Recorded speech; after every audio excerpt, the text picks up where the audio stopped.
These photos help show some of the work that was done out there. The work that was done was using the barge up top. I think I'm probably one of those folks out there. The tripod up top is a coring device that allows us to penetrate deeper into the sediment and collect the cores down to about 10 feet. The photo number 2 is the retrieval of one of those cores. That's a shorter core that was collected from the sediment. And then photos 3 and 4 show the processing of the sediment samples prior to submittal to the lab for chemical and biological analysis. In terms of the biological sampling, like I said before, the sediments were collected from 0 to 6 inch, and were typically they were sieved in a pan to rinse out the silt, and then the results of the pan showed in photo number 2 there were sent to a taxonomic laboratory for identification and enumeration, so we actually could get an idea of the bugs that live in the sediment. In addition, Asiatic clams in photo number 3 there were selected and pulled out for tissue analysis.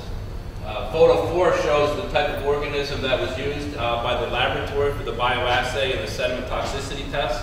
And that was a 28-day test that was conducted in the laboratory where we send samples of the sediment into the lab and they do a controlled experiment to evaluate potential toxicity.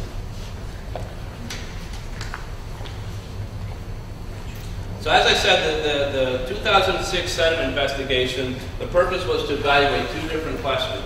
The first question was, are metals in the near-site sediments impacting benthic organisms compared to background?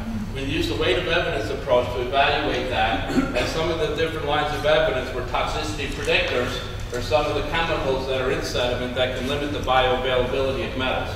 We also looked at toxicity indicators, or the laboratory bioassays that we used, and as well as pathway confirmation. In other words, we collected clams that resided in the river to see what their metals concentrations were, to see if there would be an uptake by resident biota. We also looked at benthic community within the river by counting the bugs that lived there, and we looked at the relationships of metals to any of those results that we saw from our previous lines of evidence. So in answer to question number 1, the weight of evidence results were compared to background.